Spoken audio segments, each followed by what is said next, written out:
축구로 치면 일반적으로 각자의 역할이 있죠. 그렇다고 해서 그 사람들이 공격수라고 수비 안 하면 그 팀 망하죠. 상황에 따라서는 수비도 해야 되는데 아레나를 많이 따지는 조직은 무슨 느낌이냐면 상대방이 공 들고 공격하러 왔는데 너는 수비니까 수비하고 나는 공격할게, 막 서로 그런 얘기하는 느낌이야.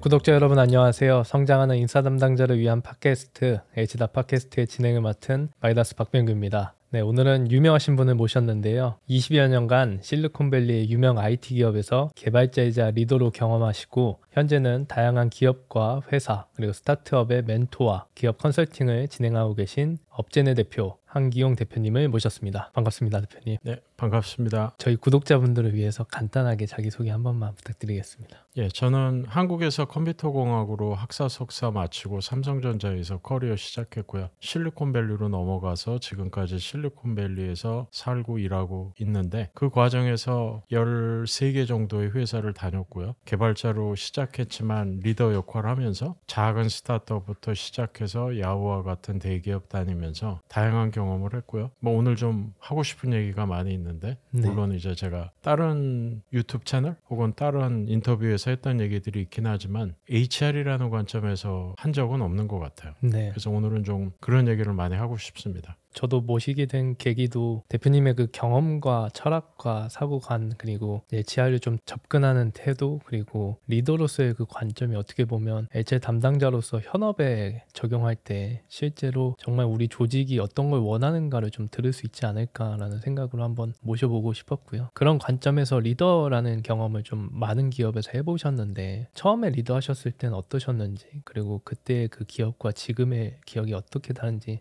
한번 설명 한번 해주실 수 있나요? 제가 미국에 가서 처음 조인했던 스타트업에서는 이제 본의 아니게 매니저 역할을 했었고요.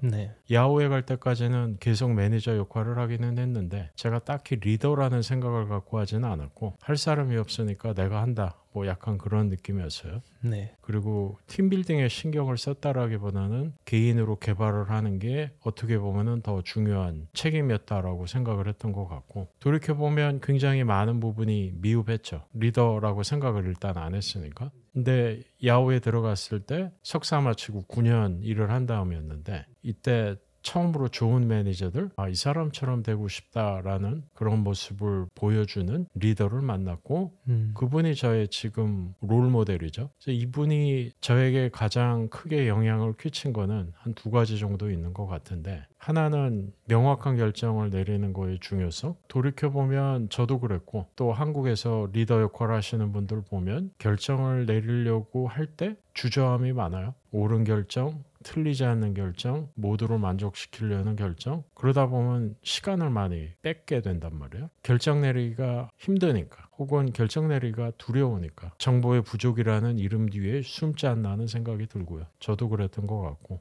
명확한 결정을 내리는 거의 중요성을 그때 저의 첫 번째 매니저, 그 야후에서 처음 만났던 매니저한테 배웠고 그분이 그 과정에서 했던 얘기는 신뢰가 있는 조직을 만들어라. 그래야 팀원들이 자기 생각을 편하게 얘기할 거고 그거를 잘 듣고 명확하게 결정을 해라. 그거를 하나 배웠고요. 두 번째는 저는 그전까지 부드러움과 단호함은 공존하기 힘든 거라고 생각했었는데 제가 만났던 이분은 단호함과 부드러움이 공존했어요. 인간관계에서는 확실히 부드러움이 있었고 그러다 보니 말을 걸기가 편했고 그 말 걸기 편한 게 굉장히 중요한 거더라고요.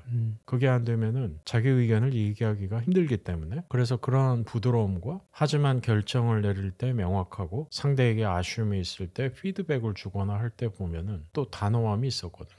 그래서 그 두 개가 공존 가능하다는 거를 눈으로 봤고 나도 저런 사람이 되어야겠다. 제대로 한번 리더가 돼보겠다는 생각을 했었고요. 또 하나는 그래도 내가 맞는 사람인가? 뭐 약간의 의문은 있었죠. 약간 리더로 맞는 사람인가 이런 의문이요? 그렇죠. 그래서 저는 그게 또 중요하다고 생각해요. 한 번은 시도해 볼 수 있는 환경을 만들어주는 거. 그게 만들어져야지 사람들이 내가 리더가 맞는 사람인가 아닌가 너무 생각하지 않고 한번 부딪혀보고 맞다고 판단되면 리더 역할 계속 하는 거고 아니면은 다시 옛날로 돌아가면 된단 말이에요. 그래서 그때 제가 이제 그분하고 이야기를 하면서 그분이 저에게 먼저 제안을 했거든요. 매니저 역할 한번 제대로 해보지 않겠냐. 그래서 제가 1년 해보고 그 다음에 결정하자. 그렇게 얘기를 했는데 돌이켜보면 그때 6개월로 정했으면 아마 6개월을 할 때쯤이 제일 힘들었기 때문에 네. 나는 리더가 아닌가 보다라고 판단하고 다시 옛날로 돌아갔을지도 모르겠어요. 그래서 리더 역할을 하는 거는 타고난 재능이 아니라 작은 실패, 큰 실패를 하면서 더 잘하는 방법을 깨달아가는 그런 시간이 걸리는 과정이 아닌가 싶어요. 그 6개월 차에 가장 어려웠다고 말씀해 주셨는데 뭐가 그때 가장 어려우셨나요? 모든 팀원들이 제가 원하는 형태로 행동을 하진 않으니까 항상 그 갭이 존재한단 말이에요. 협업을 하게 되는 경우 다른 팀의 매니저와 저 사이에도 간극이 존재할 수 있죠. 그래서 그런 방향이 좀 틀리거나 기대 수준이 다른 경우 어떻게 그거를 너무 감정적이지 않게 표현을 하느냐. 그거는 정말 타고난 재능이 아니라 기술인 것 같아요. 그래서 그 부분이 제일 힘들었었어요. 또 여쭤보고 싶은 게 1년 정도 하고 난 다음에 할 만한 것 같다라는 계기가 어떻게 되셨을까 좀 궁금하거든요. 요새 들어서 제가 느끼는 거는 리더가 되고 싶지 않다라고 하는 비율이 옛날보다 좀 많아진 것 같아서 대표님께서는 그때 어떻게 생각하셨길래 리더 할 만한 것 같다라고 생각하셨을까가 조금 궁금하거든요. 그거를 느끼게 된 건 한 두 가지 정도가 있는데 네. 하나는 주니어 팀원이 제가 준 피드백을 듣고 확확 성장하는 게 보였을 때 내가 이런 피드백을 줘도 되나 싶었는데 그거를 듣고 성장하더라는 거야. 네. 그게 이제 첫 번째로 느꼈던 매니저로서의 자신감, 그 자신감이 올라갔던 순간이고 또 하나는 개인이 할 수 있는 일의 크기는 작잖아요. 하지만 팀빌딩을 잘 해놓으면은 이 개인들이 합쳐가지고 한 방향으로 나간다고 하면은 거기서 생기는 시너지는 엄청나게 크죠. 그런 팀빌딩을 통해서 개개인의 합보다 더 큰 일을 하는 그런 경험을 했을 때 내가 그래도 리더로서 해볼만 하구나. 그런 자신감이 붙었었어요. 한국의 HR을 하는 사람들, 인사 담당자의 역할은 어떤 걸 가져와야 될까라는 거에 대한 대표님의 생각을 한번 들어보고 싶거든요. 약간 수동적인 지원과 능동적인 지원 두 개가 있는 것 같아요. 그러니까 전자는 리더들이 해야 할 일을 HR이 하려고 하지 말고 그거를 할 수 있게 관리자들을 교육시키고 그 사람들이 할 수 있는 환경을 만드는 거죠. 매니저가 그 자기 팀원들 채용하고 최종적으로 평가도 본인이 하고 그럴 수 있는 환경 만들어주고 프레임워크를 만드는 거, 그게 이제 제가 볼 때는 HR팀이 조금 수동적으로 해줄 수 있는 일이 아닌가 싶고, 능동적으로 해야 되는 부분은 흔히 HRBP라고 부르는 비즈니스 파트너 역할을 하는 사람들이 해야 될 일이라고 생각하는데, 리더들과 아주 능동적으로 같이 일을 하면서 그 리더들이 못 보고 있는 것들을 많이 이야기하는 거죠. 예를 들면 조직원의 수가 맞느냐, 채용이 더 필요하지 않냐, 뭐 그런 것도 얘기하고, 그거를 리더들과 같이 이야기하면서 그 사람들이 본인이 필요한 거를 조금 더 논리적으로 비즈니스적으로 생각하고 요청할 수 있게 도와주는 거. 또 평가를 할 때도 HRBP들이 평가하는 과정에 액티브하게 개입해서 그거를 이제 영어로 캘리브레이션이라고 부르는데, 캘리브레이션이 안 되면 팀마다 다른 기준으로 평가를 할 수 있죠. 어떤 매니저는 후하게 줄 거고 어떤 매니저는 굉장히 박하게 줄 거고, 그런 거는 이제 HRBP가 끼어서 그런 부분도 조율을 하고 일관성이 좀 더 있게 모든 부분에서 특히 네. 평가에서. 그래서 저는 그런 결국 HR 조직은 지원 조직이라고 생각하는데, 조금 판을 깔아주고 리더들이 알아서 할 수 있게 하는 부분이 하나가 있고, 다른 부분은 조금 더 액티브하게 끼어들어서 그것도 역시 결국은 리더들이 잘할 수 있게 하는 건데, 그런 두 가지 관점이 있다고 생각해요. 또 하나 여쭤보고 싶은 게, 제가 느끼기에는 한국의 HR 트렌드 중에 하나가 조직 문화, 일하는 방식 이런 거라고 좀 생각을 하거든요. 근데 이런 측면에서 어떤 관점으로 조직 문화를 바라봐야 될까라고 한다면 대표님의 생각은 어떠신가요? 저는 그 조직의 최고 의사결정권자, 대표님의 생각이 가장 중요하다고 생각하고요. 이분들이 HR에 관심이 없으면 잘 안 굴러갈 확률이 굉장히 높다고 보여지거든요. 그래서 HR을 본인의 중요한 KPI 중에 하나라고 생각을 해야 된다. 저는 그게 이제 첫 번째고, 두 번째는 협업 같은 경우는 어느 정도 프레임워크를 만들 필요는 있다고 보여져요.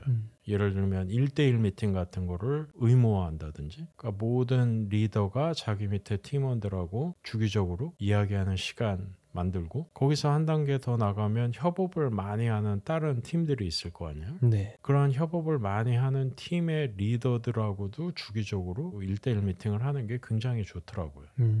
다른 팀과 협업에서 생길 수 있는 굉장히 많은 잡음들이 있잖아요. 네. 그래서 그런 것들을 계속 이야기하면서 맞춰 나가는 거죠. 지금은 없어졌지만 한때 유명했던 넷플릭스의 7가지 원칙이 있었거든요. 네. 그중에 제가 제일 좋아하는 원칙이 뭐였냐면 Highly Aligned, Loosely Coupled라는 게 있어요. 네. 뭐냐면 매니지먼트 단이 얼라인을 잘 해놓으면은 실행을 하는 쪽은 다른 팀과 충돌을 별로 신경 쓰지 않고 본인의 업무에만 집중할 수 있다는 거거든요.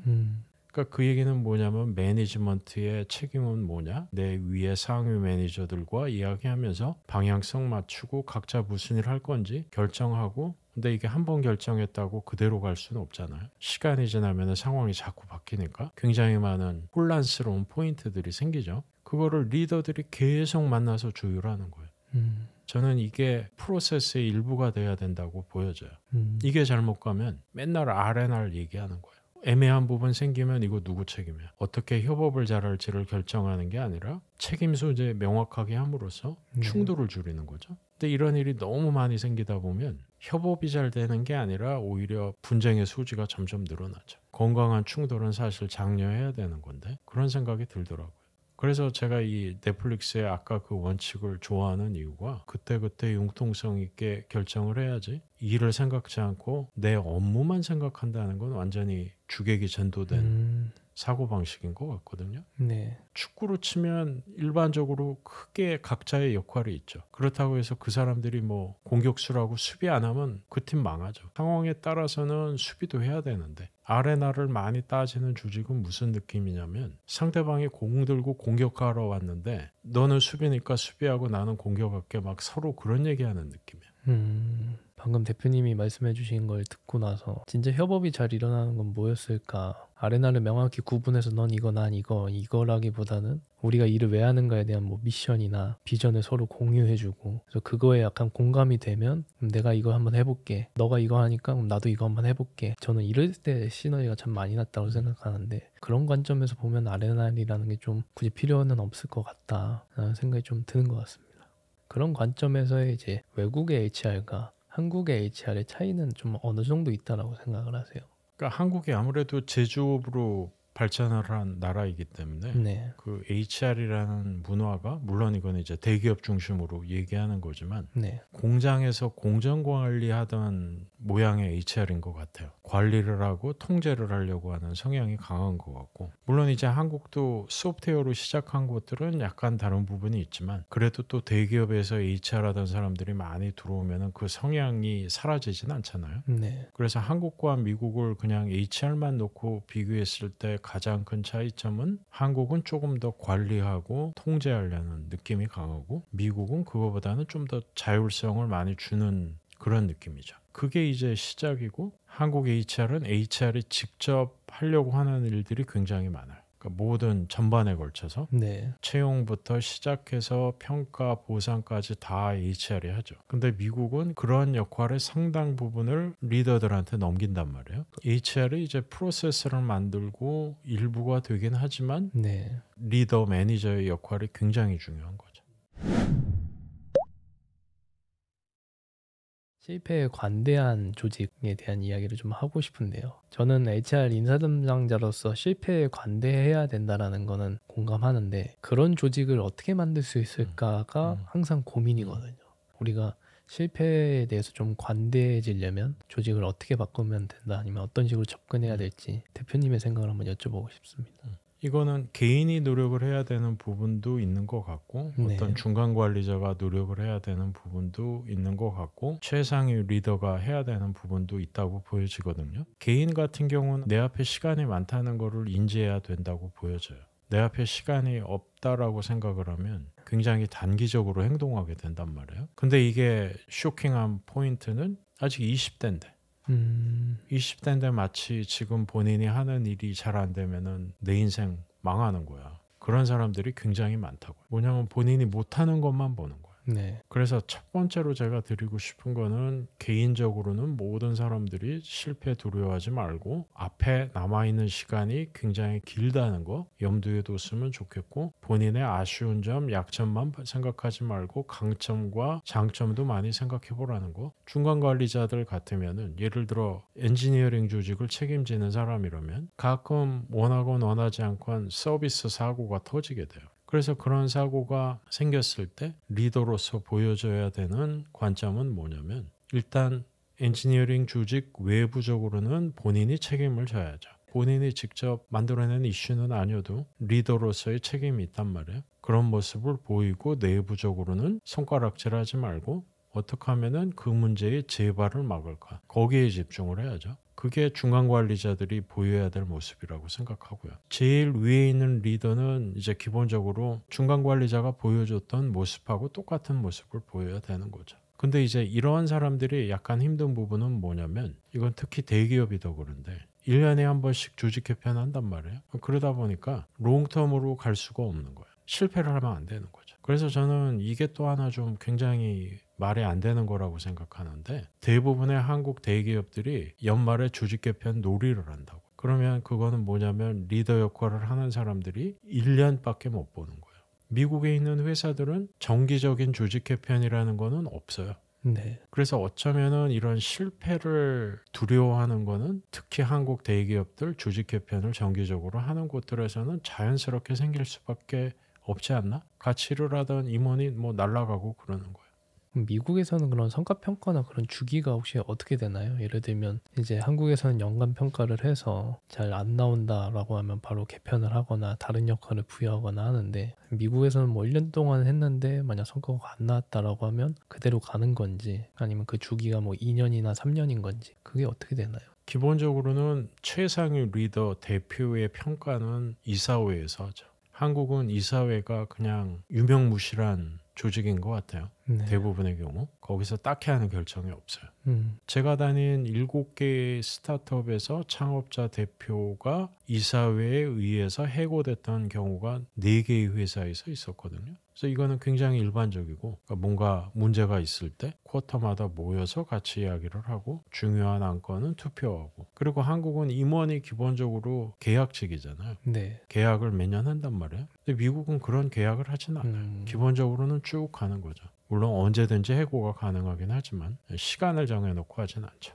그럼 진짜 어떻게 보면 퍼포먼스가 안 나왔다라고 하면 거기서 자기가 뭘 배웠고 그래서 다음엔 더 잘하겠다 이렇게 하면 넘어가서 한 번에 더 기회를 주는 그렇죠. 그러니까 의미 있는 실패를 했고 그 실패를 통해서 교훈을 얘기할 수 있으면 그러면 큰 문제는 없을 수 있죠. 또 오히려 아무것도 안 하는 사람이 더 문제가 될 수 있고 그 아마존의 제프 베소스 같은 경우 보면 의미 있는 실패를 하는 게 훨씬 낫다는 얘기 계속 하니까